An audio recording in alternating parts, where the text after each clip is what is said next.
আমি যখন কাউকে উপদেশ দিচ্ছি, সমস্যা হলো মাঝে মাঝে আমি এটা ভেবে ফেলি যে আমি তার চেয়ে উত্তম, আমি ভাবি তার থেকে আমি ভালো, তাই তার আমার উপদেশের দরকার। আর এটা বেশ বড় সমস্যা, বিশেষ করে আপনি যখন উপদেশ দিতে অভ্যস্ত হয়ে পড়েন। আপনি যে ভেবে বসেন আপনি অন্যদের চেয়ে অনেক ভালো। শুনুন, আমার কাছে এই মাইক আছে, 18টা ক্যামেরাম্যান আমার দিকে ক্যামেরা তাক করে রেখেছে, কিন্তু এসবের কোনো মূল্য আমার কাছে নেই। আমি কোনো অংশে আপনাদের চেয়ে উত্তম নই, আর আপনিও আমার চেয়ে উত্তম নন। শুধু আল্লাহই বলতে পারেন কে কার চেয়ে উত্তম, শুধুমাত্র আল্লাহ জানেন। এসব কোনো মর্যাদার মানদণ্ড নয়, তা হতে পারে না। আল্লাহ কি বলছেন? ইন্না রব্বাকা হুয়া আ'লাম বিমান দাল্লা আন সাবিলিহি ওয়া হুয়া আ'লামু বিল মুহতাদিন। আপনার রব, তিনিই একমাত্র জানেন কে পথ হারিয়েছে, কে পথ ভ্রষ্ট হয়েছে সঠিক পথ থেকে। আল্লাহ ভালো জানেন আমি বিপথে আছি না আপনি। আমি তো এটাও জানি না আমি নিজে সঠিক পথে আছি কিনা, এতটুকু জ্ঞান আমার নেই।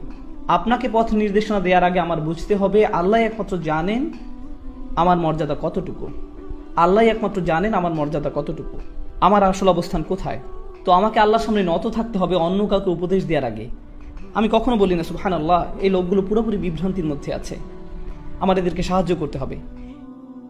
এটা ভাববার আগে একটু থামুন, আমি তো নিজের অবস্থান কোথায় তাও জানি না। আর দ্বিতীয়ত, যখন কাউকে উপদেশ দিচ্ছেন অথচ তারা আপনার কথা শুনছে না, তারা সেভাবে পরিবর্তিত হচ্ছে না যেভাবে আপনি চাইছেন, তাদের কোনো রূপান্তর দেখা যাচ্ছে না, এর মানে কিন্তু এই না যে তারা পথভ্রষ্ট। হয়তো কোনো বীজ বেড়ে উঠছে কিন্তু আপনি তা দেখতে পাচ্ছেন না। তবে আল্লাহ জানেন ভিতরে কি হচ্ছে, আমরা শুধু জানি বাহিরে কি হচ্ছে। আর বাহিরেরটা দেখি আমরা অধৈর্য হয়ে পড়ি, আর ভিতরে কি হচ্ছে সে ব্যাপারে কোনো খেয়াল করি না। আর আপনাদের প্রতি এটা আমার শেষ মন্তব্য, এই কথা দিয়ে আজ শেষ করতে চাই, কারণ এটা এই উম্মতের সবচেয়ে গুরুত্বপূর্ণ সমস্যাগুলোর একটি। আজকের এই উম্মতের সবচেয়ে বড় সমস্যা হলো জ্ঞানের অভাব।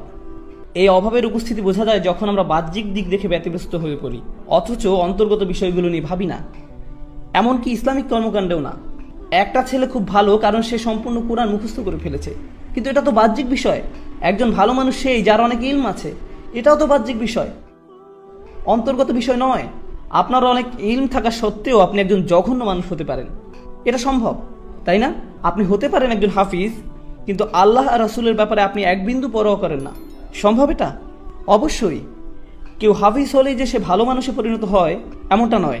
হিফজ খুবই গুরুত্বপূর্ণ, আমার সন্তানরাও হিফজ চর্চা করে, কিন্তু হিফজ এই সমীকরণের খুবই ক্ষুদ্র একটা অংশ। আমাদের আগে অন্তরের সমস্যা দূর করতে হবে, এটাই সবচেয়ে গুরুত্বপূর্ণ বিষয়। অন্য সব কিছুর চাইতেও এর গুরুত্ব বেশি। কিছু মানুষ বলে যতক্ষণ না তোমার অনেক ইলম অর্জন হবে তুমি আল্লাহর কাছে কিছুই না।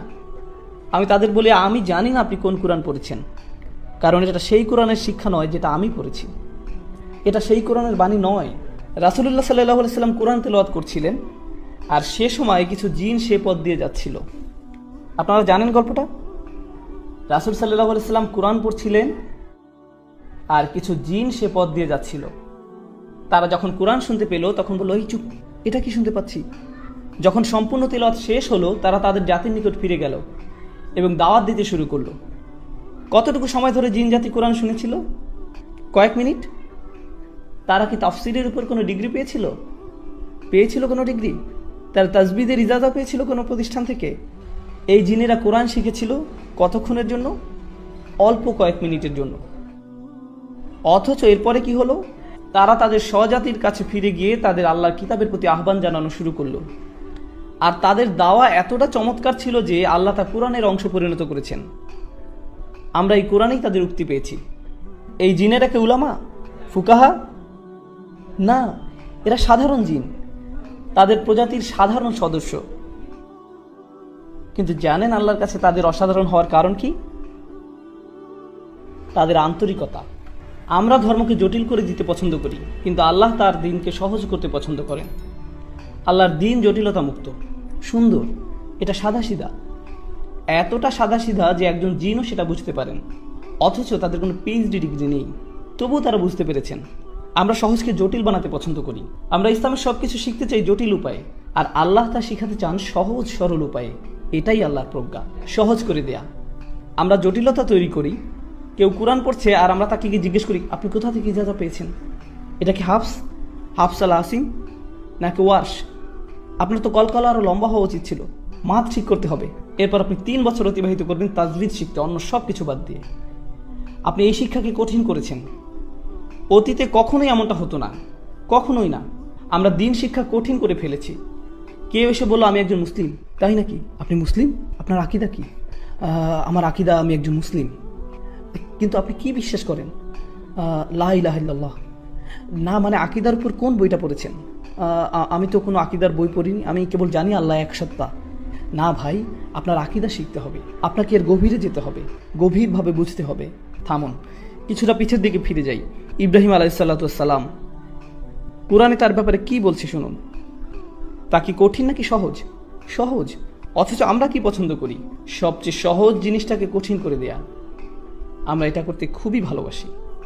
আমি বলছি না যে আকিদা পড়বেন না। যারা তালাবুল ইলম, যারা মুতামাইয়িজ হবেন, যারা এসব ক্ষেত্রে শিক্ষার্থী হবেন, অবশ্যই আপনারা এসব পড়বেন। কিন্তু সাধারণ মানুষদের ছেড়ে দিন, তাদের জন্য এসব সহজ করে দিন। কারণ ইব্রাহিম আলাইহিসসালাম দিনকে সহজ রেখেছিলেন, সালিহ আলাইহিসসালাম সহজ রেখেছিলেন, ঈসা আলাইহিসসালাম সহজ রেখেছিলেন আল্লাহর প্রেরিত মানবতার শ্রেষ্ঠ শিক্ষক, সবচাইতে সেরা শিক্ষক আমাদের নবীগণ। আর তাদের শ্রেষ্ঠ কথাগুলোই কোরআনে স্থান পেয়েছে। আপনি ঈমান শিক্ষা দেওয়ার জন্য আল্লাহর বইয়ের চেয়ে ভালো বই পাবেন না, তা সম্ভব নয়। অথচ আল্লাহ ইসলামকে সহজ রেখেছেন আর আমরা কঠিন করে ফেলেছি। আল্লাহে আমরা তা করি। আমরা মানুষের প্রতি নির্দয়, অথচ আল্লাহ ক্ষমাশীল। একদম শেষে আমি যেই ধারণা শেয়ার করতে চাই তা হলো আমাদের কোনো ভারসাম্য নেই। আমরা যেভাবে ইসলামকে মানুষের সামনে তুলে ধরি, এতে করে মুসলিমদের জন্য ইসলাম পালন করা কষ্টকর হয়ে দাঁড়িয়েছে। অনেক মুসলিমের ধারণা তারা সব কাজে আল্লাহর অবাধ্যতা করছে আর আল্লাহ শুধু তাদের শাস্তি দিবেন। আল্লাহ সব সময় তাদের উপর রেগে আছেন। অথচ আল্লাহ নিজেই বলছেন মা ইয়াফআলুল্লাহু বিআযাবিকুম। আল্লাহ তোমাদের শাস্তি দিয়ে কি করবেন? আল্লাহ আপনাদের শাস্তি দিতে চান না। আমাদের আবার এই দিনের রহমতের কথা প্রচার করতে হবে, এই কিতাবের রহমতের বাণী প্রচার করতে হবে, এই বৃষ্টির বর্ষণ হতে হবে। আবার বৃষ্টি আল্লাহ রহমতেরই এক নিদর্শন, তাই না? তাই কোরআন আল্লাহর প্রেরিত রহমত। শেষ বক্তব্য, কোরআন কিভাবে আমাদের জন্য রহমত সে ব্যাপারে কিছু বলি। কোরআন কিভাবে আমাদের জন্য রহমত সে ব্যাপারে কিছু বলি। আমি কাতারে সূরা আর রহমান নিয়ে কথা বলেছিলাম।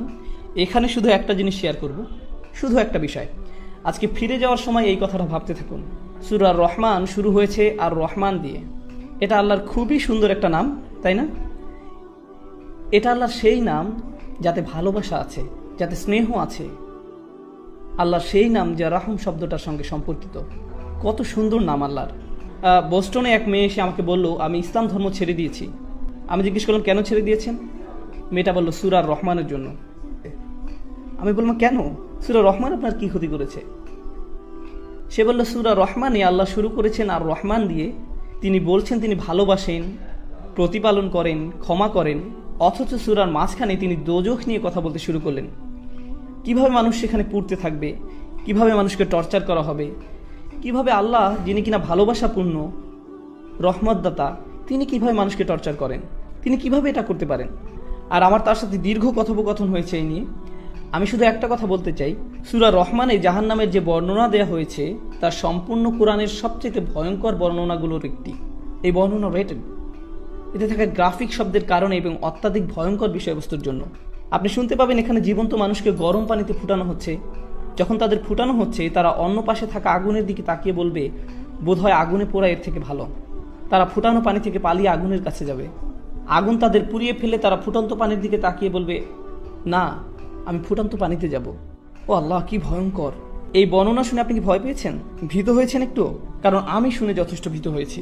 আর যেই মাত্র আপনি ভয় পেলেন, আল্লাহ কি বলছেন? ওয়ালিমান খাফা মাকামা রাব্বিহি জান্নাতান।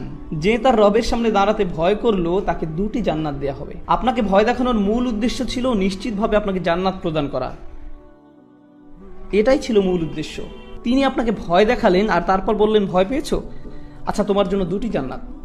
সুবহানাল্লাহ। যখন তিনি আপনাকে ভয় দেখান এর বদলে ভালো কিছু উপহার দিলেন। আল্লাহ হলেন এমন, কিন্তু আমরা এমন না। আমরা শুধু মানুষকে ভয় দেখাতে ভালোবাসি, মানুষকে নেতিবাচক কথা বলতে পছন্দ করি। এই সময়টা এই উম্মতের জন্য এক বিষণ্ণ সময়। এই উম্মতের এখন প্রয়োজন ইতিবাচক বার্তা, আর এর জন্য আল্লাহর কিতাবের চেয়ে ভালো বার্তা নেই। যা শুরু হয়েছে আলহামদুলিল্লাহ বলে। এই শব্দ আলহামদুলিল্লাহ এর মানে হলো আমরা আল্লাহর প্রতি কৃতজ্ঞ। আমরা আল্লাহর সমাদর করি সব কিছুর জন্য। সময় যতই খারাপ থাকুক না কেন আমরা ইতিবাচক থাকবো, কারণ প্রত্যেক নামাজ আমরা শুরু করি আলহামদুলিল্লাহ বলে, যার মানে হলো আমাদের অবশ্যই ইতিবাচক হতে হবে। আমরা বিষণ্ণ হলে চলবে না, নেতিবাচক হলে চলবে না, রাগান্বিত হলে চলবে না, জাজমেন্টাল হলে চলবে না। আমাদের কৃতজ্ঞ এবং ইতিবাচক হতে হবে। এটাই আল্লাহর কিতাবের বার্তা। আমাদের এই জ্ঞানকে মনে ধারণ করতে হবে। আমি দোয়া করি আল্লাহ আজ্জা ওয়া জাল্লা আমাদের উপকৃত হওয়ার এবং অন্যদের উপকার করার ক্ষমতা দিন তার কিতাবের প্রজ্ঞা হতে।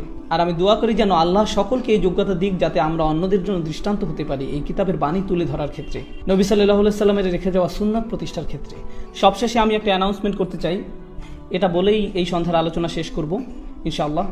অ্যানাউন্সমেন্টটা হলো, আপনাদের মাঝে যারা আমার সাথে কোরআন শিখার ব্যাপারে আগ্রহী, আমি দুবাই সহজে আসতে পারবো না, আমি সহজে খালিজ আসতে পারবো না, আমি আমার বাচ্চাদের খুব মিস করি। আর আমার অনেকগুলো বাচ্চা, 6 জন, এটা অনেক। আমি জানি এখানে কেউ কেউ ভাবছেন হ্যাঁ আমার তো 12টা আছে, তবে আমার জন্য 6টা অনেক। আর আমেরিকাতে এটা বিশাল সংখ্যা। আমরা সবাই পার্কে গেলে মানুষ বলে সবগুলো আপনার বাচ্চা? হ্যাঁ সবগুলোই আমার। আপনার তো একে একটা গোষ্ঠী। আমি বলে হ্যাঁ আমার ভাই। তো আমি আমার সন্তানদের খুব মিস করি, তাই বাসায় থাকতে চাই, আমি বাসায় থেকেই কাজ করতে চাই। তবে এর মানে এই না যে আমি আপনাদের কোনো উপকারে আসবো না। আপনি যদি আমার কোনো কাজ থেকে উপকার পেয়ে থাকেন, তা সম্ভব হয়েছে কারণ বেশিরভাগ জিনিসই যা আপনি আমাকে করতে দেখেছেন তা এখানে হয়নি। আমি কাজটা করেছি টেক্সাসে বসে, আর সেখান থেকে আপনাদের দ্বারে পৌঁছাতে চেষ্টা করেছি। আমি এটাই করতে চেয়েছি। আমি 2টি কোর্সের কথা বলবো, বিশেষ করে এখানে থাকা তরুণদের জন্য আমি 2টা কোর্সের সুপারিশ করব। আপনি যদি আমার কাছে এই 2টি কোর্স স্টাডি করেন তাহলে এটা আপনার কোরআন বোঝার ক্ষেত্রে একটা সুন্দর সূচনা তৈরি করে দিবে। শুধু এই 2টি কোর্স। প্রথম কোর্সটা হলো ডিভাইন স্পিচ। এটা ইউটিউবে নেই, ইউটিউবে 1-2টা ভিডিও থাকতে পারে এ সম্বন্ধে, তবে সম্পূর্ণ কোর্সের নাম ডিভাইন স্পিচ। দ্বিতীয় কোর্স হলো কোরআন ফর ইয়াং অ্যাডাল্টস। প্রথম কোর্স কি ছিল? Divine speech. দ্বিতীয় course Quran for young adults. আমি এই 2টি কোর্স করার পরামর্শ দিচ্ছি, বিশেষ করে এখানে অল্প বয়স্ক যারা আছে তাদেরকে। যেসব পরিবারে যাদের বাচ্চা 10-12 বছর বয়সের, তারা এই 2টি কোর্সই শুরু করতে পারবে। পরিবারের সকলে মিলে কোর্সটা করুন, একটা মজবুত ভিত তৈরি করে দিবে কোরআন শিক্ষায় প্রবেশের আগে ইনশাআল্লাহ। কারণ আপনার একটা ছোটোখাটো সূচনা দরকার গভীরে যাওয়ার আগে।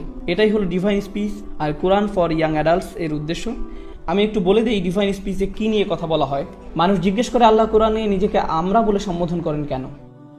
জিজ্ঞেস করে কোরআনের সূরাগুলো ভিন্ন ভিন্ন অর্ডারে সাজানো কেন? জিজ্ঞেস করে কোরআনের বিষয়বস্তু ঘন ঘন পরিবর্তিত হয়ে যায় কেন?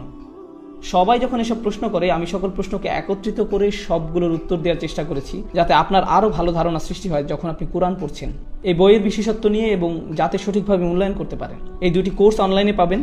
আপনি যদি বাইয়ানার বানান না জেনে থাকেন তবে ইস্তেগফার করুন, 2 রাকাত নামাজ পড়ুন, এরপর উট কুরবানি দিন, ঠিক আছে?